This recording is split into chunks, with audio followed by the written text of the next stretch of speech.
दोस्तों, राजस्थान में एक लड़की की शादी होती है, लेकिन बहुत ही अजीबोगरीब एक वाकया सामने आ जाता है। दरअसल शादी में उसकी विदाई नहीं होती, 1 साल बाद उसका गौना आने वाला होता है। लेकिन इसी बीच जिससे शादी हुई थी दोस्तों, उसे विदेश जाने का मौका लगता है, वो विदेश चला जाता है। लेकिन तय समय पर उसका गौना आता है, अपने ससुराल आती है। अब पति था नहीं तो उसके बहुत सारे देवर थे।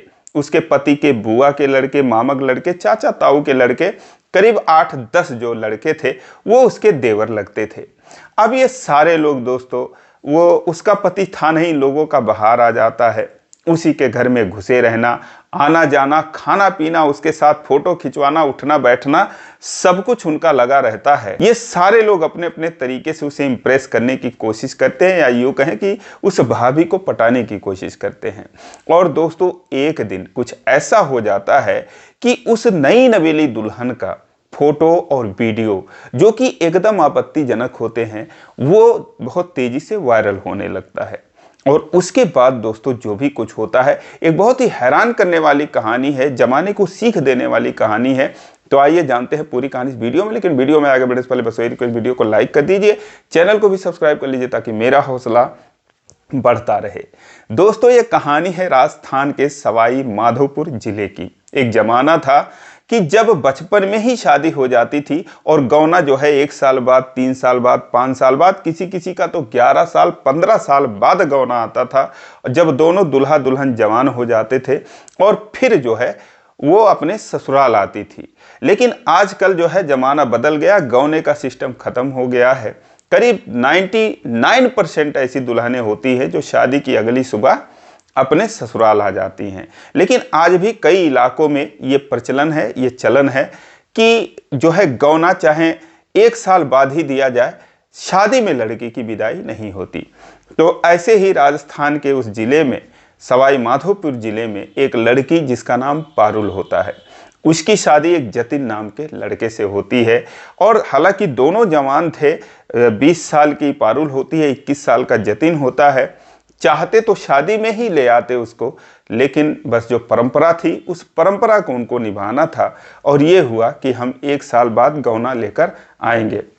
लेकिन दोस्तों, जो जतिन था, ये बहुत ही साधारण परिवार होता है। जतिन जो है इधर उधर मेहनत मजदूरी करता था, ये सेंटरिंग वगैरह का काम करता था, और उसने अपना पासपोर्ट बनवा रखा था, किसी कंपनी में लगा रखा था कि वीजा आएगा तो वो विदेश जाएगा। अब 1 साल का वक्त बीत गया दोस्तों, उससे पासपोर्ट लगाए हुए, तब तक वीजा नहीं आया। लेकिन जैसे ही गौने का दिन पड़ा और गौने में मात्र 15 दिन बाकी रह गए, तभी उसका वीजा आ जाता है। और उसके बाद उसे जो है दुबई जाना होता है। अब नौकरी अच्छी थी, ऑफर अच्छा था, फिर पता नहीं मौका मिलता कि नहीं मिलता। तो ये होता है कि अब क्या होगा। लेकिन दोस्तों, अब दोनों काम होता है। एक तो उस लड़की का गौना भी आ जाता है, और उससे 15 दिन पहले ही ये विदेश चला जाता है। जब पारुल अपने ससुराल आती है दोस्तों, उसका पति जो जतिन था वो तो था नहीं। अब तमाम उसमें रिश्तेदार आए हुए थे। उसमें उसके मामा के लड़के, चाचा ताऊ के लड़के, मौसी मौसा के लड़के, तमाम लड़के, करीब 8-10 लड़के ऐसे आए हुए थे जो कि जतिन से छोटे ही थे। अब उन लोगों का बहार आ जाता है। वो दिन भर जो है पारुल के कमरे में घुसे रहते, उसके साथ फोटो खिंचवाते, कभी कंधे पर हाथ रख देते, कभी कमर पर हाथ रख देते। अगर वो खाना वगैरह खाती तो कोई आकर उसमें बैठकर खाने ही लगता उसके साथ। तो इस तरीके से जो है वो अपने अपने तरीके से, जो सारे लड़के थे, वो उस पारुल को इम्प्रेस करने की कोशिश करने लगे। और पारुल भी सोचती है चलो कोई बात नहीं, वो बोलती नहीं थी उन लोगों से कुछ, क्योंकि घर में किसी को कोई फर्क नहीं पड़ता था। ना तो उसकी सास को पड़ता था फर्क, ना ही उसके ससुर को पड़ता था, और कोई लेडीज तो थी नहीं उस घर में। अब वो भी सोचती है चलो अच्छा है कि सारे लोग मुझे चाहते हैं, मानते हैं, प्यार करते हैं। और वो भी उन्हीं लोगों में हंसती खेलती रही। लेकिन उसका जो पति था, जो माधव था, जो कि विदेश में था, वो फोन करता है तो उसे बड़ा बुरा लगता है। वो उन लड़कों को कहता है क्यों रे तुम लोग उसमें घुसे रहते हो घर में। वो पारुल से भी कहता है क्यों उन लोगों को घर में घुसा कर रखती हो। वो कहती है मैं क्या करूं, जब ये मानते ही नहीं, मैं कैसे मना करूं। और रिश्तेदार के लड़के हैं, कोई बुरा मान जाए तो मैं तो नहीं मना कर सकती हूँ। आप चाहो तो मना करो। वो अपनी माँ से कहता है तो उसकी माँ भी आती है, बस यही कहती थी कि काहे तुम लोग इसमें घर में घुसे रहते हो, चलो बाहर, और कोई काम नहीं है क्या, इसको आराम करने दो। लेकिन दोस्तों अब वो थे कि आदत से बाज नहीं आ रहे थे। सुबह से शाम तक बस आते जाते रहते थे और उसके लिए तरह तरह की चीज़ें अपने अपने हिसाब से लाकर खिलाते पिलाते रहते थे। उनका बस चलता तो रात में भी वहीं सो जाते। लेकिन दोस्तों ये इजाज़त नहीं थी। उसकी जो माँ थी या जो पारुल थी वो खुद ही कहती थी, भाई अब आप लोग बाहर जाओ, मुझे सोने दो। इस तरीके से दोस्तों चलता रहा। 4 दिन बीत जाते हैं, 4 से 5 दिन बीत जाते हैं। तो एक उन्हीं में उसके बुआ का लड़का होता है जिसका नाम बादल होता है। बादल जो है दोस्तों वो कुछ ज़्यादा ही पारुल के नज़दीक आ जाता है, उससे बातचीत करता है। वो उससे अपने दिल की सारी चीज़ें शेयर करने लगता है। वो कहता है कि मेरी गर्लफ्रेंड है और मैं ऐसे बात करता हूँ, वैसे बात करता हूँ। उसके सामने भी कभी कभी फ़ोन मिला देता था। जो जो उसके साथ वो किया था सारा कुछ वो पारुल से बताने लगता है। पारुल कहती है, ये सब मुझे क्यों बता रहे हो, और किसी के साथ एक तो तुम गलत कर रहे हो, ऊपर से उसका प्रचार कर रहे हो। बादल कहता है कि आपको नहीं बताओ तो किसको बताऊं। तो फिर पारुल कहती है, फिर ये सब बताते हो तो मेरा भी मूड खराब होता है, तो फिर क्यों मुझसे इस तरीके की बात करते हो आप। अब दोस्तों बादल तो यही चाहता ही था कि किसी तरीके से इसे अपने बातों में फंसाया जाए, इसका भी मूड खराब हो, और फिर जो वो चाहता था वो ये भी चाहने लगे।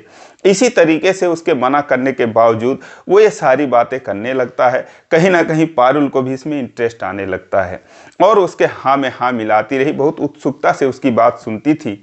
और बादल को लगने लगा कि दोस्तों अब जो है ये तैयार है, जो मैं चाहता हूँ वो शायद ये भी चाहती है। एक दिन अब सारे लोग चले गए, 1-2 लोग रह गए। तो बादल जो है फोटो खिंचाने के लिए बोला कि भाभी 1-2 दिन में चला जाऊंगा तो कुछ फ़ोटो खिंचवा लेता हूं आपके साथ। कहती इतने फ़ोटो तो खिंचवा रखे हो, और कितना खिंचवाओगे। कहता है नहीं, 2-4 अच्छा फ़ोटो खिंचवा लेते हैं, पहले आपसे दोस्ती नहीं थी, आज दोस्ती हो गई है तो थोड़ा बेहतर फ़ोटो हो जाएगा। कहती है कोई बात नहीं, आओ खींच लो। उसके बाद दोस्तों वो खड़ी होती है और वो सेल्फी लेने लगता है। लेकिन सेल्फी लेते लेते दोस्तों उसके प्राइवेट पार्ट पर हाथ लगाने लगता है, हद से आगे बढ़ जाता है। अब वो चौंक कर उससे दूर कर देती है, कहती है ये क्या तुम कर रहे हो। वो कहता है कि क्या हुआ भाभी, जो मैं आपके दिल में है वही मेरे भी दिल में है, तो इसमें क्या दिक्कत है, आप दूर क्यों जा रही हैं। वो कहती है क्या है आपके दिल में। अब दोस्तों जो बादल था अपने दिल की सारी बात जो है वो पारुल से कह देता है कि मैं ये चाहता हूँ। अब जैसे वो बात सुनती है दोस्तों उसका माथा ठनक जाता है। कहती है कि ये क्या बात कर रहे हो तुम, और जैसा तुम चाह रहे हो वैसा मैं तो बिल्कुल नहीं चाहती। ये क्या हरकत है तुम्हारी, इतना कैसे सोच लिए तुम, और क्या मैं तुम्हारी गर्लफ्रेंड हूँ। मुझे ऐसा वैसा मत समझना भाई, मैं वैसी नहीं हूँ जैसा आप सोच रहे हो, ऐसा कुछ नहीं मेरे मन में है। मैं तो बस इज्जत करती हूँ, आपसे बात करती हूँ, तो इसका मतलब ये थोड़ी है कि आप जो चाहो वो मेरे साथ कर लो। दोस्तों उसे बहुत सारी बात सुना देती है। अब जो बादल था वो बहुत कुछ ज़्यादा सोच चुका था कि वो क्या करेगा, कैसे करेगा, सब कुछ उसके मन में बस यही 2-4 दिन से ख्याल चलता ही रहता था कि एक दिन वो जो है अपने उसमें कामयाब हो ही जाएगा। लेकिन अब वो एकदम खिसिया जाता है, लेकिन वो हार मानने वाला था नहीं। अब दोस्तों उनका जो घर था वो बहुत ही साधारण था, ना तो उसमें बाथरूम था ना वॉशरूम था। उसे सुबह सुबह बाहर जाना पड़ता था, और फिर नहाने के लिए भी उन लोगों ने नई नवेली दुल्हन के लिए ऐसे ही टाटी बनाकर खरपतवार का और चारों तरफ से एक नल को घेर रखे थे कि इसी में दुल्हन जो है वो नहाएगी। बाकी महिलाएं जो थी ऐसे ही नहा लेती थीं। तो वो जो है अब नहाती है, लेकिन उसके जो मायके में था वो बाथरूम वगैरह सब कुछ बना था, तो अंदर जो है वो जिस तरीके से नहाती थी उसकी आदत लगी हुई थी। तो यहाँ भी दोस्तों अपने कपड़े वो जो है वो रिमूव करके ही नहाती थी। अब इस तरीके से जब वो नहाती थी तो दोस्तों जो बादल था सुबह सुबह ही नहा लेती थी कि कोई महिला की भी नज़र ना पड़े ताकि उसे बुरा लगे। लेकिन दोस्तों जो बादल था अब उन्हीं जो टाटियाँ थी उन्हीं में अपना मोबाइल फंसा देता है और उसका वीडियो और फोटो बना लेता है। इसी तरीके से वो 3 दिन ऐसे करता रहा और हर एंगल से वो जो है 2-3 एंगल से उसका वीडियो शूट कर लेता है। और उसके बाद दोस्तों कोई ऐसा चीज़ बचा नहीं जो उसके फ़ोन में आया ना हो। अब उसके बाद वो वही वीडियो और फोटो देखता रहा और अपने में ही मंत्रमुग्ध होता रहा। उसके बाद वो अपने घर चला जाता है और उसके बाद दोस्तों अब वो वीडियो किसी तरीके से लीक हो जाती है। जब लीक हो जाती है उसके ससुराल पहुंचती है और उसके बाद बहुत ही जोरदार हंगामा होता है।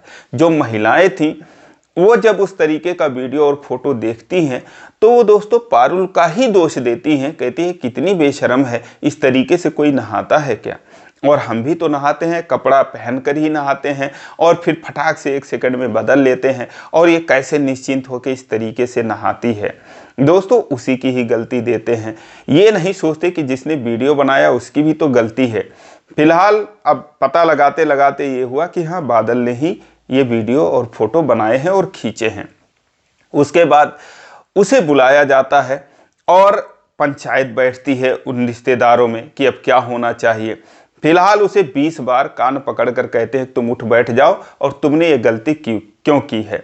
और दोस्तों बादल जो है बस तुरंत जो है कान पकड़ के उठ बैठ जाता है, लोगों से सॉरी बोलता है और कहता है गलती से जो है पता नहीं मेरे दिमाग में क्या हो गया कि मैंने ऐसे वीडियो बना लिया। दोस्तों अब लोग कहते हैं कोई ऊपरी शक्ति होगा, इस तरीके से बहानेबाजी करके लीपापोती करके बादल को जो है दोष मुक्त कर देते हैं और इधर जो है इसको दोषी ठहराया जाता है। फिलहाल एक वीडियो उसके पति जतिन के भी मोबाइल में पहुंच जाती है। जब वो ये सारा कुछ देखता है तो हैरान हो जाता है और उसके बाद वो भी कहता है कि अगर ये ऐसी होती नहीं तो फिर ऐसा क्यों होता, अपने पत्नी का ही दोष देने लगता है। उसके बाद कहता है कि जब मैं आऊँगा तभी कुछ होगा, फिलहाल इसको इसके मायके भेज दो। अब दोस्तों पारुल अपने मायके चली जाती है, इसमें पुलिस कार्रवाई भी होती है, पुलिस आती है तो फिर जो भी 10, 15, 20 लोगों के मोबाइल में ये वीडियो थे उन वीडियो को डिलीट करवाती है और कहती है आइंदा अगर कोई भी वीडियो रखा होगा और कहीं भी शेयर करेगा, पता चल जाएगा तो शेयर करते ही उसके ऊपर कड़ी से कड़ी कार्रवाई होगी। इसीलिए वो चेतावनी देती है जिसके भी फ़ोन में है अभी डिलीट कर दो। तो सारे लोग तो डिलीट कर देते हैं लेकिन फिर भी कुछ जो है वो बचा रह जाता है, क्योंकि जतिन के फ़ोन में जो है उसे भी फ़ोन करके बोला जाता है कि सारा कुछ मामला साफ़ हो गया, तुम भी अपने फ़ोन से वो चीज़ें हटा दो। लेकिन दोस्तों वो हटाता नहीं है। फिलहाल 2 सालों का वक्त बीत जाता है।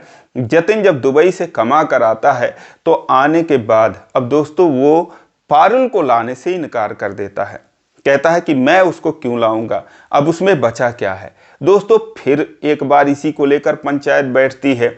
जो पंचायत थी अब वो तो मज़े ले रही थी, क्योंकि भाई एक नौजवान दुल्हन, सुंदर दुल्हन का इस तरीके से और वीडियो फोटो सबके जुबान पर बस एक ही बात, तो वो लोग मज़े लेते हैं और ये बेचारी शर्म से एकदम डूबी जाती है। उसके समझ में नहीं आ रहा तो करे तो क्या करे। 2-4 बार पंचायत हुआ और हर बार जो है उसे उसमें बुलाया जाता तो उसकी बड़ी बेइज्जती हो गई। और फिर जब जतिन मना कर देता है, कहता है मैं नहीं लाऊंगा, तो पंचायत भी एक अजीबोगरीब फैसला करती है। वो कहती है कि अगर बादल ने ये वीडियो बनाया है तो सज़ा उसे भी मिलनी चाहिए और जो पारुल की शादी है बादल से कर देनी चाहिए। बादल दोस्तों तुरंत तैयार हो जाता है, क्योंकि उसके लिए कोई सज़ा थी नहीं, उसके लिए तो मज़ा ही मज़ा था। लेकिन जो पारुल थी वो इनकार कर देती है, कहती है मैं मर जाऊंगी लेकिन इससे मैं शादी नहीं कर सकती।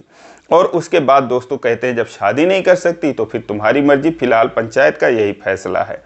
अब वो बहुत परेशान हो जाती है, इतनी परेशान हो जाती है, डिप्रेशन में चली जाती है और फिर उसकी जो जीने की इच्छा शक्ति थी वो ख़त्म हो जाती है। कहती है इस तरीके जीने से अच्छा है मौत को ही गले लगा लेना। और उसके बाद दोस्तों उसके गांव के बगल से चंबल नदी बहती थी, उस पर पुल बना था। एक दिन वो सुबह सुबह जो है 5 बजे वहाँ से निकलती है अपने घर से, कुछ ही दूरी पर वो नदी थी, जाती है, उस पर पुल बना था और उस पर से दोस्तों वो 30 फीट करीब नीचे नदी थी और उसमें जो है वो छलांग लगा देती है। लेकिन जैसे ही वो छलांग लगाती है उसी समय एक लड़का जिसका नाम आलोक होता है, जो कि इंडियन आर्मी में था, वो एक सिपाही के तौर पर था, तो वो वहाँ से गुजर रहा था, वो कहीं जा रहा था, वो दौसा जिले का रहने वाला था, वहाँ से करीब 55 किलोमीटर दूर उसका घर था। जैसे वो देखता है कि अरे ये कोई महिला है जो कि नदी में कूद गई, दोस्तों वो जो है चलती हुई बाइक को ऐसे ही छोड़ देता है, कुछ दूर पर जाकर बाइक अपने आप गिर जाती है और वो उसी के जस्ट पीछे वो भी कूद जाता है। फिलहाल 1 ही 2 मिनट के अंदर जो है पारुल उसके हाथ लग जाती है, वो उसे निकाल कर बाहर लाता है, उससे सारा कुछ कारण पूछता है तो कहती मैं जीना नहीं चाहती और मेरा कोई नहीं है। फिलहाल दोस्तों वो उसे कहता है कि तुम चिंता मत करो, मैं तुम्हें न्याय दिलवाऊंगा और ऐसे कैसे जो है कैसा जमाना है, कैसा समाज है कि तुमने गलती नहीं की और दोष जो है दोषी तुम्हें ठहराया गया है, जिसने गलती की वो तो खुलेआम घूम रहे हैं, तुम्हारा पति ऐसे कैसे कहता है। दोस्तों उसके बाद वो उसे अपने घर ले जाता है, वहाँ पर उसे 1-2 दिन रखता है, उसके माता पिता को सूचना देता है। माता पिता भी बहुत दुखी थे, वो कहते हैं भैया इससे अच्छा तो इसकी जान ही चली जाती तो बढ़िया ही रहता, अब हम क्या करें। लेकिन दोस्तों वो कहता है कि तुम भले कुछ ना करो, लेकिन मैं एक इंडियन आर्मी का जवान होने के नाते, एक इंसान होने के नाते मुझे ये अन्याय देखा नहीं जाता मुझसे, तो मैं तो भाई इसमें कार्रवाई कराऊंगा। लेकिन जब वो पारुल से पूछता है तो दोस्तों पारुल जो थी वो कुछ भी करने से इनकार कर देती है, कहती है अब मैं उस दलदल में नहीं जाऊंगी, अब मैं उस पंचायत का सामना नहीं करूंगी जो कि एक तरफा बातें करते हैं लोग, और अगर मुझे वहां पर ले जाएंगे आप तो उससे अच्छा है कि मैं जो करने जा रही थी वही मुझे कर लेने दीजिए, मैं बिल्कुल कुछ नहीं चाहती, वहां जाना ही नहीं चाहती। दोस्तों उसके बाद वो कहता है चलो ठीक है, तुम्हारे मान सम्मान के लिए ये मान लेते हैं, लेकिन जो भी कुछ हुआ है उसे तुम एक बुरा सपना समझकर भूल जाओ, ऐसा सोचो जैसे कुछ हुआ ही नहीं है। अब दोस्तों उसके बाद जो आलोक था पारुल को अपने घर पे 15-20 दिन रखता है, उसके जख्मों को भरने की कोशिश करता है, उसे समझाता है, बुझाता है, धीरे धीरे करके उससे हंसी मजाक करता है, तो वो भी दोस्तों थोड़ी नॉर्मल हो जाती है। उसे लगता है कि हाँ कोई तो है जो मेरा दुख दर्द समझने वाला है, और फिर दोस्तों दोनों में दोस्ती होती है और फिर प्यार हो जाता है। और फिर कुछ दिन बाद जो आलोक था वो कहता है कि मैं तुमसे शादी करना चाहता हूँ, अगर तुम मुझे इस लायक समझो तो फिर हाँ कर दो। दोस्तों इतना सुनते ही जो पारुल थी उसके सीने से लगकर रोने लगती है और कहती है मुझे कोई एतराज़ नहीं है, लेकिन आप मुझे कभी ताना मत मारना। वो कहता है क्या बात कर रही हो, मैं सबकी तरह पागल थोड़ी हूँ। दोस्तों उसके बाद ये अभी नवंबर 2025 में ही इन दोनों की शादी हुई है। अब दोस्तों ये बहुत ही शानदार तरीके से रह रहे हैं और दोनों ही बहुत खुश हैं। लेकिन दोस्तों क्या कहा जाए इस समाज को। तो दोस्तों ये रही हैरत अंगेज कहानी, मुझे उम्मीद है कि आपको भी बड़ी अजीब लगी होगी, लेकिन आपकी इस पर राय क्या है कमेंट करके जरूर बताएं। और इसी प्रकार की कहानियों के लिए इस चैनल को सब्सक्राइब करें, वीडियो को लाइक नहीं किया अभी तक तो लाइक कर दीजिए। फिर मिलेंगे अगले वीडियो में, तब तक के लिए जय हिंद।